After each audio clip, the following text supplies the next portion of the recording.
Break तो बाद एक बार फिर तुहाडा स्वागत है पख दीआं खबरां दे विच। और इस सैगमेंट च थोड़ी जी झात पाने आपां कर्नाटक चोणां दी, क्योंकि पहले सैगमेंट की शुरुआत असी पंजाब दीआं जिमनी चोणां दे नाल कीती सीगी, शाहकोट दे विच जिहड़ी होनी है, ते दूसरे सैगमेंट की शुरुआत कर्नाटका की चोण दे नाल करदे हां। उत्थे विधान सभा दीआं चोणां होण जा रहीआं ने और उन्हां चोणां दे विच कांग्रेस ते भारतीय जनता पार्टी जिहड़ी आ वो एक दूजे दे आमो सामने खड़ियां जिहड़ियां वो नज़र आउंदियां ने। और इन्हां चोणां दे बड़े दिलचस्प जिहे कुछ पहलू निकल के सामने आ रहे हैं। इन्हां दिलचस्प पहलुआं दे विचों एक पहलू ये भी ताज़ा निकल के सामने आया है कि उत्थे एक फ्लैट दे विचों लगभग 10,000 के करीब जिहड़े आ वो वोटर आईडी कार्ड मिले ने, जिन्हां दे विचों 9,746 जिहड़े ने वो फर्जी ने। और ये फ्लैट जिहड़ा आ सुरजेवाल जिहड़े कांग्रेस के बुलारे ने उन्हां दे मुताबिक भारतीय जनता पार्टी के मंजूला नंजामुरी जिहड़े वो लीडर ने उन्हां दा दस्सिया जा रहा। और इस फ्लैट दे विच जिहड़ा व्यक्ति पिछले कुछ समय तो रह रहा सीगा वो भी छड्ड के जा चुका है। हुण इस मामले तो बाद जिहड़ा आ वो इन्हां जाली फर्जी जिहड़े कार्ड ने उन्होंने जब्त कर लिया गया। कार्रवाई जिहड़ी आ वो जांच की आरंभ दी गई है, पर इन्हां ने एक नवी चर्चा छेड़ दी है कि की भारतीय जनता पार्टी नूं कर्नाटक दे विच अपने पैर लगदे नज़र नहीं आ रहा। इस करके इस तरीके के हथकंडे अपनाने की कोशिश की जा रही है, क्योंकि लिंगायत वाला कार्ड भी कांग्रेस खेड गई है, उहदे नाल भी किते ना किते भारतीय जनता पार्टी नूं नुकसान होया। ते एचडी देवेगौड़ा दी पार्टी दे नाल भी पहला तां समझौता करन दी गल चलदी पई सीगी ते प्रधानमंत्री नरेंद्र मोदी होरी अपनी हर रैली दे विच तारीफ करदे सीगे एचडी देवेगौड़ा होरां दी, और नाल दी नाल ये भी कह दिंदे सीगे कि जी धोखा कीता है कांग्रेस ने एचडी देवेगौड़ा दे नाल। ते जिथे किते उन्हां नूं लगदा सीगा कि इत्थे एचडी देवेगौड़ा दी पार्टी दा प्रभाव बहुता नहीं है, ते फिर उहदे खिलाफ भी बोल जांदे सीगे। और इसे जप्पो तप्पो दे विचों जिहड़ा ये निकल के सामने आ गया कि हुण एचडी देवेगौड़ा दे भाई भारतीय जनता पार्टी वाल जांदे नज़र नहीं आ रहे। हुण वो भी कार्ड जिहड़ा पुट्ठा पै गया, ते हुण उन्हां परिस्थितियां दे विच जाली वोटां दे जरिए जितण दी एक कवायद सी या फिर भारतीय जनता पार्टी के खिलाफ ये कोई साजिश कही जा सकती है। कर्नाटक दी चोणां दे उत्ते चर्चा करते हैं, झात पाउने आ देसराज काली जी ये जाली कार्ड मिलने। और पिछले कुछ दिन पहला जिहड़ी ये भी खबर निकल के आई सी कि एक लीडर की गड्डी दे विचों करोड़ां रुपया भी मिलिया है, जिहड़ा वंडे जाण की पूरी संभावना सीगी। इहदे विच तां कोई शक नहीं है कि सारियां पार्टियां ने पैसे वंडने सीगे, चाहे वो कांग्रेस दे भी है चाहे वो भारतीय जनता पार्टी दे है, क्योंकि इन्हां दे कुछ क लीडर जिहड़े इहो जिहे ने जिन्हां नूं पता है कि उन्हां दीयां कारगुजारियां इहो जिहियां ने बिना पैसे तो वो जित नहीं सकते दोबारा। सो उन्हां परिस्थितियां दे विच हुण इस चोण नूं जितण लई जिहड़ा है वो इहो जिहे फंडे अपनाए जा रहे हैं। तस्वीर कर्नाटका की जो मैं तस्वीर देखना पॉलिटिकली ऐसा जो बनी हुई है, उत्थे भाजपा पूरी तरह फसी हुई है जी। और भाजपा का एजेंडा जिहड़ा पिछलियां चोणां दे विच आपां त्रिपुरा च भी देखिया, आपां गोवा च भी देखिया, जां वो जिहड़ियां कुछ जिमनी चोणां होईयां ने ਉਹਦੇ ਵਿੱਚ ਵੀ ਦੇਖਿਆ ਬਾਈ ਆਲ ਮੀਨਸ ਦੇ ਵਿੱਚ ਜਿਹੜੇ ਆਮ ਤੌਰ ਤੇ ਹੱਥ ਕੰਡੇ ਉਹ ਤਾਂ ਆਉਂਦੇ ਹੁੰਦੇ, ਖਾਸ ਤੌਰ ਵਾਲੇ ਹੱਥ ਕੰਡੇ ਵੀ ਸ਼ਾਮਲ ਨੇ। ਦੋ ਸੀਟਾਂ ਲੈ ਕੇ ਵੀ ਸਰਕਾਰ ਬਣਾ ਜਾਂਦੇ, ਦੋ ਸੀਟਾਂ ਲੈ ਕੇ ਵੀ ਸਰਕਾਰ ਬਣਾ ਜਾਂਦੇ ਨੇ ਹਰ ਹਾਲਤ ਦੇ ਵਿੱਚ, ਹਨਾ, ਹਰ ਹਾਲਤ ਦੇ ਵਿੱਚ ਵਾਲੀ ਸਥਿਤੀ ਹੈ। ਸੋ ਜੇ ਇਹ ਕਾਰਡ 10,000 ਦੇ ਕਰੀਬ ਕਾਰਡ ਲੀਡਰ ਹੈ ਬੀਜੇਪੀ ਦਾ ਉਹਦੇ ਫਲੈਟ ਚੋਂ ਨਿਕਲੇ ਆ, ਤਾਂ ਇਹਦੀ ਕੋਈ ਕਨਸਪੀਰੇਸੀ ਨਹੀਂ ਹੈ, ਇਹ ਪਲੈਨਿੰਗ ਹੈ, ਪਹਿਲਾਂ ਦੀ ਕੀਤੀ ਹੋਈ ਹੋਏਗੀ पूरी प्लैनिंग दे नाल। जदों मैं बाय ऑल मीनस कह रहा ना, तो उस वेले जिहड़ा है ना वो तुहानूं साफ स्पष्ट हो जाता इन्हां दीयां पिछलियां कारगुजारियां तो। सैकंड जिहड़ा इस चोण नाल जुड़िया होया इशू है ना, तस्वीर मेरे ध्यान च आउंदा, बहुत महत्वपूर्ण है।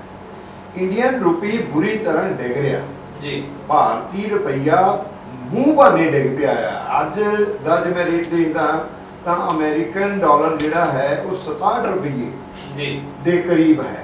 और ये GST तो बाद डिमोनेटाइजेशन तो बाद ਜਿਹੜੇ ਹਾਲਾਤ ਪੈਦਾ ਹੋ ਗਏ ਨੇ, ਰੁਪਈਆ ਲਗਾਤਾਰ ਡਿੱਗਣ ਦੇ ਭਾਰਤ ਦਾ ਉਹਦੇ ਨਾਲ ਬਹੁਤ ਨੁਕਸਾਨ ਹੋ ਰਿਹਾ ਹੈ ਜੀ। ਜਦੋਂ ਰੁਪਈਆ ਡਿੱਗਣਾ ਹੈ ਤਾਂ ਸਾਡੇ ਬਰਾਮਦਕਰਤਾ ਜਿਹੜੇ ਨੇ ਉਹਨਾਂ ਨੂੰ ਫਾਇਦਾ ਹੁੰਦਾ ਵਾ, ਪਰ ਸਾਡੇ ਕੋਲ ਨਾ ਤਾਂ ਚਾਈਨਾ ਵਾਂਗ ਨਾ ਹੋਰ ਵੱਡੀਆਂ ਮੁਲਕਾਂ ਵਾਂਗ ਇੰਨਾ ਵਾਫਰ ਮਾਲ ਹੈ ਕਿ ਅਸੀਂ ਥਾਂ ਸਿੱਟ ਦਈਏ ਤੇ ਆਪਣੀ ਇਕਨੋਮੀ ਨੂੰ ਠੁੰਮਣਾ ਦੇ ਦਈਏ। ਸੋ ਉਹਨੂੰ ਠੁੰਮਣਾ ਦੇਣ ਵਾਸਤੇ ਉਹ ਤੇਲ ਪਦਾਰਥਾਂ ਵੱਲ ਨੂੰ ਜਿਹੜੀ ਰੋਕ ਲੱਗਣੀ ਹੈ, ਜਿਹੜਾ ਵੈਟ ਲੱਗਣਾ ਹੈ, ਜਿਹੜਾ ਲੋਕਾਂ ਕੋਲੋਂ ਲਿਆ ਜਾਣਾ ਹੈ, ਇਹਨਾਂ ਚੋਣਾਂ ਦੇ ਮੱਦੇਨਜ਼ਰ ਜੀ ਸਰਕਾਰ ਉਹਦੇ ਤੇ ਧਿਆਨ ਨਹੀਂ ਦੇਵੇਗੀ ਜੀ ਕਿਉਂਕਿ ਉਹਨਾਂ ਨੇ ਹਰ ਹਾਲਤ ਦੇ ਵਿੱਚ ਚੋਣਾਂ ਜਿੱਤਣੀਆਂ ਨੇ। ਜੀ ਤੋ ਇੰਡੀਅਨ ਰੁਪੀ ਜਿਹੜਾ ਹੈ ਉਹਦੇ ਵਾਸਤੇ ਇਹ ਬਹੁਤ ਭਾਰੀ ਕਹੀਏ ਸਮਾਂ ਜਾਂ ਔਖੀ ਘੜੀ ਜੀ। ਕਹੀਏ ਔਖੀ ਘੜੀ ਵਾਲਾ ਹਾਲਾਤ ਬਣੇ ਹੋਏ ਨੇ। ਮੂਹਰੇ ਫੇਰ ਚੋਣਾਂ ਨੇ, ਮੋਰੇ ਫੇਰ ਹੁਣ ਚੋਣਾਂ ਨੇ, ਫੇਰ ਚੋਣਾਂ ਨੇ, ਸਰਕਾਰ ਨੇ ਉਧਰ ਨੂੰ ਧਿਆਨ ਨਹੀਂ ਦੇਣਾ ਜੀ। ਤੇ ਅਸੀਂ ਇਕਨੋਮਿਕਲੀ ਕਿਤੇ ਬਹੁਤ ਜ਼ਿਆਦਾ ਪਿੱਛੇ ਨਾ ਰਹਿ ਜਾਈਏ। ਕਿਉਂਕਿ ਇੱਥੇ ਪ੍ਰਸਥਿਤੀ ਇੱਥੇ ਇਕੱਲੀ ਕਰਨਾਟਕਾ ਦੇ ਵਿੱਚ ਕੀਤੀਆਂ ਜਾਣ ਵਾਲੀਆਂ ਬਿਆਨਬਾਜ਼ੀਆਂ ਜਾਂ ਫਰਜ਼ੀ ਕਾਰਡਾਂ ਤੱਕ ਸੀਮਤ ਨਹੀਂ ਰਹਿ ਗਈਆਂ। ਹੁਣ ਮੈਂ ਥੋੜਾ ਜਿਹਾ ਜੇ ਅੰਤਰਰਾਸ਼ਟਰੀ ਪੱਧਰ ਤੇ ਵੀ ਗੱਲ ਕਰਾਂ ਤੇ ਇਸ ਸਮੇਂ ਅਮਰੀਕਾ ਤੇ ਈਰਾਨ ਦੇ ਵਿੱਚ ਫ੍ਰਿਕਸ਼ਨ ਪੈਦਾ ਹੋ ਗਈ ਹੈ। ਇੱਥੋਂ ਤੱਕ ਕਿ ਅਮਰੀਕਾ ਨੇ ਈਰਾਨ ਦੇ ਨਾਲ ਆਪਣਾ ਪਰਮਾਣੂ ਸਮਝੌਤਾ ਵੀ ਰੱਦ ਕਰਨ ਦਾ ਐਲਾਨ ਜਿਹੜਾ ਉਹ ਕਰਨ ਵੱਲ ਇਸ਼ਾਰਾ ਕਰ ਦਿੱਤਾ ਹੈ। ਔਰ ਜਦੋਂ ਇਦਾਂ ਦੀਆਂ ਪ੍ਰਸਥਿਤੀਆਂ ਪੈਦਾ ਹੁੰਦੀਆਂ ਨੇ ਤਾਂ ਫਿਰ ਤੇਲ ਹੋਰ ਜ਼ਿਆਦਾ ਮਹਿੰਗਾ ਹੋਵੇਗਾ। ਇਹ ਵੀ ਹੋ ਸਕਦਾ ਕਿ ਭਾਰਤ ਦੇ ਵਿੱਚ 100 ਰੁਪਏ ਲੀਟਰ ਤੋਂ ਉੱਪਰ ਭਾਅ ਚੱਲ ਜਾਵੇ ਪੈਟਰੋਲ ਦਾ, ਤੇ ਉਹਨਾਂ ਹਾਲਾਤਾਂ ਦੇ ਵਿੱਚ ਕੀ ਪ੍ਰਸਥਿਤੀ ਬਣੇਗੀ ਇਸ ਮੌਜੂਦਾ ਸਰਕਾਰ ਦੀ, ਇਹਦੇ ਲਈ ਹੋਰ ਜ਼ਿਆਦਾ ਮੁਸ਼ਕਲ ਹੋ ਜਾਏਗਾ ਸਭ ਨੂੰ ਸਾਹਮਣਾ। ਔਰ ਲੋਕਾਂ ਦਾ ਕੀ ਹਸ਼ਰ ਹੋਏਗਾ, ਸਭ ਤੋਂ ਜ਼ਿਆਦਾ ਆਮ ਲੋਕਾਂ ਨੂੰ ਜਿਹੜੀ ਮਹਿੰਗਾਈ ਦੀ ਮਾਰ ਪੈਗੀ ਉਹਦੇ ਵਿੱਚੋਂ ਕਿੱਦਾਂ ਨਿਕਲੇਗੀ, ਇਹ ਬਹੁਤ ਵੱਡਾ ਮਸਲਾ ਹੈ। ਪਰ ਇੱਥੇ ਅਸੀਂ ਕਿਉਂਕਿ ਕਰਨਾਟਕਾ ਦੀ ਚੋਣ ਦਾ ਜ਼ਿਕਰ ਕਰਦੇ ਹਾਂ ਕਿ ਉੱਥੇ ਕੀ ਕੁਝ ਵਾਪਰਿਆ, ਉਹਦੇ ਨਾਲ ਕੀ ਕੁਝ ਨਿਕਲ ਕੇ ਸਾਹਮਣੇ ਆ ਰਿਹਾ, ਉਹਦੇ ਬਾਰੇ ਗੱਲ ਕਰ ਰਹੇ ਹਾਂ। ਇਸ ਕਰਕੇ ਇੱਥੋਂ ਤੱਕ ਵੀ ਜਦੋਂ ਅਸੀਂ ਸੀਮਤ ਰਹਿੰਦੇ ਹਾਂ ਤੇ ਪ੍ਰਸਥਿਤੀਆਂ ਜਿਹੜੀਆਂ ਉਹ ਚਿੰਤਾਜਨਕ ਹੀ ਨਜ਼ਰ ਆਉਂਦੀਆਂ ਨੇ। ਇੱਥੇ ਗੱਲ ਕੀਤੀ ਜਾਵੇ ਜੇ ਪ੍ਰਧਾਨ ਮੰਤਰੀ ਨਰਿੰਦਰ ਮੋਦੀ ਹੋਰਾਂ ਦੀ, ਤੇ ਉਹਨਾਂ ਦੀ ਜਿਹੜੀ ਰੈਲੀ ਹੁੰਦੀ ਹੈ, ਹਰ ਰੈਲੀ ਉਹਨਾਂ ਦੀ ਇਹੋ ਜਿਹੀ ਹੁੰਦੀ ਹੈ ਕਿ ਉਹਨਾਂ ਦੇ ਵਿੱਚੋਂ ਪ੍ਰਧਾਨ ਮੰਤਰੀ ਘੱਟ ਬੋਲਦਾ ਤੇ ਭਾਰਤੀ ਜਨਤਾ ਪਾਰਟੀ ਦਾ ਕੋਈ ਲੀਡਰ ਵੱਧ ਬੋਲਦਾ, ਉਹ ਨਜ਼ਰ ਆਉਂਦਾ ਆ। ਪ੍ਰਧਾਨ ਮੰਤਰੀ ਨਜ਼ਰ ਹੀ ਨਹੀਂ ਆਉਂਦਾ ਕਿਉਂਕਿ ਉਹ ਅਹੁਦਾ, ਉਹ ਗਰਿਮਾ ਉਸ ਅਹੁਦੇ ਦੀ ਬਰਕਰਾਰ ਹੈ ਜਾਂ ਨਹੀਂ ਹੈ। ਹੁਣ ਇਹ ਹਾਲਾਤ ਬਣ ਚੁੱਕੇ ਨੇ ਕਿ ਸਾਰੇ ਪੈਂਤੜੇ ਖੇਡਣ ਤੋਂ ਬਾਅਦ ਪ੍ਰਧਾਨ ਮੰਤਰੀ ਨਰਿੰਦਰ ਮੋਦੀ ਨੇ ਆਪਣੀ ਇੱਕ ਰੈਲੀ ਦੇ ਵਿੱਚ ਇੱਥੋਂ ਤੱਕ ਲਿਆ ਕੇ ਕਹਿ ਦਿੱਤਾ ਕਿ ਭਾਈ ਰਾਹੁਲ ਗਾਂਧੀ ਨੇ ਆਪਣੇ ਆਪ ਨੂੰ ਜਦੋਂ 19 ਦੇ ਵਿੱਚ ਚੋਣਾਂ ਹੋਈਆਂ ਨੇ ਤਾਂ ਉਸ ਜਿੱਤ ਤੋਂ ਬਾਅਦ ਪ੍ਰਧਾਨ ਮੰਤਰੀ ਘੋਸ਼ਿਤ ਕਰ ਦਿੱਤਾ।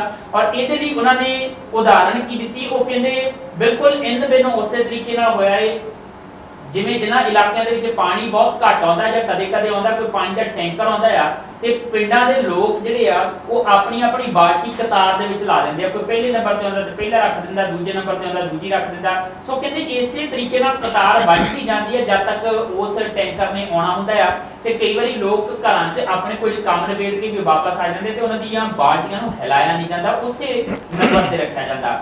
ਪਰ ਕਹਿੰਦੇ ਕੁਝ ਦਬੰਗ ਹੁੰਦੇ ਨੇ ਇਹੋ ਜਿਹਾ ਜਦੋਂ ਟੈਂਕਰ ਆਉਂਦਾ ਹੈ ਤੇ ਬਾਕੀ ਸਾਰਿਆਂ ਦੀ ਬਾਲਟੀ ਨੂੰ ਪਰਾਂ ਕਰ ਦਿੰਦੇ ਆ ਤੇ ਆਪਣੀ ਬਾਲਟੀ ਪਹਿਲਾਂ ਭਰਨ ਲੱਗ ਪੈਂਦੇ ਆ। ਬਿਲਕੁਲ ਕਹਿੰਦੇ ਇਸੇ ਤਰੀਕੇ ਨਾਲ ਰਾਹੁਲ ਗਾਂਧੀ ਕਰ ਰਿਹਾ ਆਪਣੇ ਨਾਲ। ਉਹ ਕਹਿੰਦੇ ਜਿਹੜੇ ਗੱਠਜੋੜ ਕਰਨ ਵਾਲੇ ਦਲ ਆ ਉਹਨਾਂ ਦੀ ਪ੍ਰਵਾਹ ਕੀਤੇ ਬਿਨਾ, ਉਹਨਾਂ ਨੂੰ ਪੁੱਛੇ ਬਿਨਾ ਹੀ ਆਪਣੇ ਆਪ ਨੂੰ ਪ੍ਰਧਾਨ ਮੰਤਰੀ ਪ੍ਰੋਜੈਕਟ ਕਰ ਰਿਹਾ।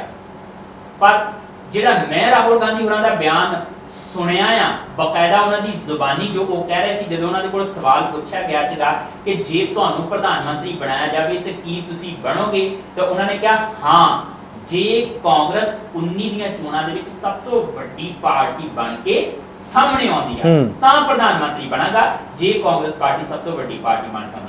ਤੇ ਕੀ ਇੱਥੇ ਹੁਣ ਰਾਕੇਸ਼ ਨਾਲ ਜੀ ਮੰਨ ਲਿਆ ਜਾਵੇ ਕਿ ਪ੍ਰਧਾਨ ਮੰਤਰੀ ਹੁਣੀ ਝੂਠ ਬੋਲਣ ਦੀ ਉਹਨਾਂ ਨੇ ਲਾਕੀ ਧਰ ਰਿਹਾ ਕਿ ਹਰ ਗੱਲ ਦੇ ਉੱਤੇ ਝੂਠ ਹੀ ਬੋਲਣਾ ਹੈ, ਤੋੜ ਮਰੋੜ ਕੇ ਬਿਆਨਾਂ ਨੂੰ ਪੇਸ਼ ਕਰਕੇ ਬਸ ਚੋਣ ਜਿੱਤਣੀ ਆ ਭਾਵੇਂ ਜੋ ਮਰਜ਼ੀ ਹੋ ਜਾਵੇ, ਪ੍ਰਧਾਨ ਮੰਤਰੀ ਹਾਂ ਜਾਂ ਨਹੀਂ ਹਾਂ ਉਹਦੇ ਨਾਲ ਉਹਨਾਂ ਨੂੰ ਕੋਈ ਫਰਕ ਨਹੀਂ ਪੈਂਦਾ। ਜਾਂ ਜਸਵੀਰ, ਰਾਹੁਲ ਗਾਂਧੀ ਨੇ ਕਿਹਾ ਸੀ ਵਾਈ ਨੋਟ, ਕਿਉਂ ਨਹੀਂ?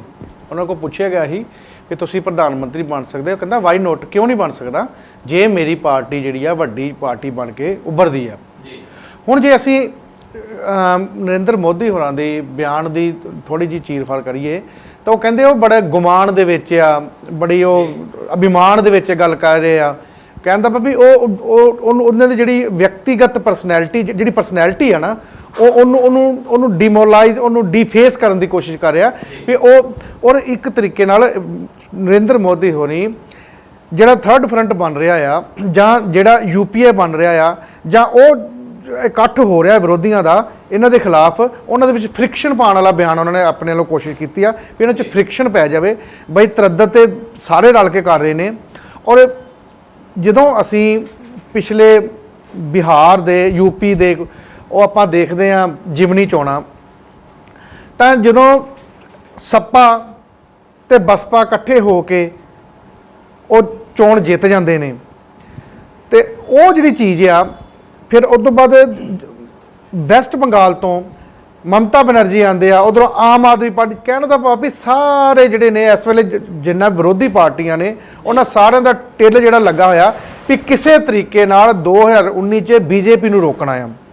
ਔਰ ਇਹ ਜਿਹੜਾ ਮੋਦੀ ਹੁਣਾਂ ਦਾ ਬਿਆਨ ਆ, ਉਸ ਡਰ, ਉਸ ਜਿਹੜਾ ਭੈ ਆ ਉਹਦੇ ਵਿੱਚੋਂ ਨਿਕਲਿਆ ਆ ਵੀ ਕਿਤੇ ਇਹ ਸਾਰੇ ਇਕੱਠੇ ਨਾ ਹੋ ਜਾਣ। ਉਹ ਜੇ ਇਕੱਠੇ ਹੋ ਜਾਂਦੇ ਆ ਤੇ ਸੱਚ ਵਿੱਚ ਹੀ ਜੇ ਦੋ ਪਾਰਟੀਆਂ ਇਕੱਠੀਆਂ ਹੋਈਆਂ ਯੂਪੀ ਵਿੱਚ ਤਾਂ ਉਹ ਇਹਨਾਂ ਨੂੰ ਬੁਰੀ ਤਰ੍ਹਾਂ ਡਰਾ ਦਿੰਦੇ ਨੇ, ਤੇ ਜਦੋਂ ਓਪੋਜੀਸ਼ਨ ਪੂਰੀ ਤਰ੍ਹਾਂ ਇਕੱਠੀ ਹੁੰਦੀ ਹੈ ਤਾਂ ਬੀਜੇਪੀ ਉਸ ਹਨੇਰੀ 'ਚ ਬਹਿ ਜਾਣੀ ਹੈ। ਔਰ ਉਸੇ ਡਰ ਦੇ ਵਿੱਚੋਂ, ਉਸੇ ਖੌਫ ਦੇ ਵਿੱਚੋਂ ਇਹ ਬਿਆਨ ਆਉਂਦਾ ਆ ਨਰਿੰਦਰ ਮੋਦੀ ਦਾ। ਔਰ ਬਿਲਕੁਲ ਸਹੀ ਗੱਲ ਕਹੀ ਹੈ ਤੁਸੀਂ, ਉਹ ਪ੍ਰਧਾਨ ਮੰਤਰੀ ਦੀ ਗੱਲ ਨਹੀਂ ਆ, ਉਹ ਨਰਿੰਦਰ ਮੋਦੀ ਦੀ ਗੱਲ ਆ। ਉਹ ਨਰਿੰਦਰ ਮੋਦੀ ਜਿਹੜੇ ਕਦੇ ਗੁਜਰਾਤ ਦੇ ਮੁੱਖ ਮੰਤਰੀ ਸਨ ਤੇ ਹੁਣ ਭਾਰਤ ਦੇ ਪ੍ਰਧਾਨ ਮੰਤਰੀ ਨੇ। ਔਰ ਜੇ ਨਰਿੰਦਰ ਮੋਦੀ ਪ੍ਰਧਾਨ ਮੰਤਰੀ ਬਣਨ ਦਾ ਸੁਪਨਾ ਲੈ ਸਕਦੇ ਨੇ ਔਰ ਬਣ ਵੀ ਜਾਂਦੇ ਨੇ, ਰਾਹੁਲ ਗਾਂਧੀ ਕਿਉਂ ਨਹੀਂ? ਇਹ ਇੱਕ ਸਾਈਡ ਤੇ ਆ ਵੀ ਉਹ ਕਾਬਿਲ ਹੈ, ਨਾ ਕਾਬਿਲ ਹੈ, ਪਰਿਵਾਰਵਾਦ ਹੈ। ਕੋਈ ਵੀ ਬੰਦਾ ਸੁਪਨਾ ਲੈ ਸਕਦਾ ਹੈ। ਕੱਲ ਨੂੰ ਕੋਈ ਹੋਰ ਬਿਲਕੁਲ ਸਾਧੂਆਂ ਨੂੰ ਮੰਤਰੀ ਬਣਾ ਸਕਦੇ ਆ, ਉਹ ਸਾਧੂ ਜਿਨ੍ਹਾਂ ਨੂੰ ਕੁਝ ਨਹੀਂ ਪਤਾ। ਉਹ ਸੋਸ਼ਲ ਮੀਡੀਆ ਦੇ ਉੱਪਰ ਹੀ ਇੱਕ ਹੋਰ ਤਸਵੀਰ ਆ ਰਹੀ ਆ ਵੀ ਇੱਕ ਬੀਜੇਪੀ ਦਾ ਇੱਕ ਸੀਐਮ ਆਪਣੇ ਕਿਸੇ ਦਫ਼ਤਰ ਦੇ ਵਿੱਚ ਸਾਧੂਆਂ ਨੂੰ ਬਿਠਾ ਕੇ ਉਹਨਾਂ ਨਾਲ ਚਾਹ ਪੀ ਰਹੇ ਨੇ, ਕਰ ਰਹੇ, ਔਰ ਕਹਿ ਰਹੇ, ਕੈਪਸ਼ਨ ਥੱਲੇ ਆ ਰਹੀ ਆ ਵੀ ਦੁਨੀਆ ਦੇ ਸਭ ਤੋਂ ਇੰਟੈਲੀਜੈਂਟ ਬੰਦਿਆਂ ਨਾਲ ਬੈਠੇ ਆ। ਬਿਲਕੁਲ ਇੰਟੈਲੀਜੈਂਟ ਨੇ, ਜਿਨ੍ਹਾਂ ਨੂੰ ਕੁਝ ਨਹੀਂ ਪਤਾ, ਪਰ ਫਿਰ ਵੀ ਪੂਰੀ ਸਿਆਸਤ ਨੂੰ ਆਪਣੇ ਦੁਆਲੇ ਘੁਮਾ ਰਹੇ ਨੇ। ਉਹ ਲੋਕ ਹੁਣ ਜੇ ਉਹ ਲੋਕ ਜਿਹੜੇ ਆ ਸੱਤਾ ਦੇ ਗਲਿਆਰਿਆਂ ਵਿੱਚ ਆ ਸਕਦੇ ਆ, ਮੰਤਰੀ ਬਣ ਸਕਦੇ ਨੇ, ਤੇ ਫਿਰ ਰਾਹੁਲ ਗਾਂਧੀ ਕਿਉਂ ਨਹੀਂ?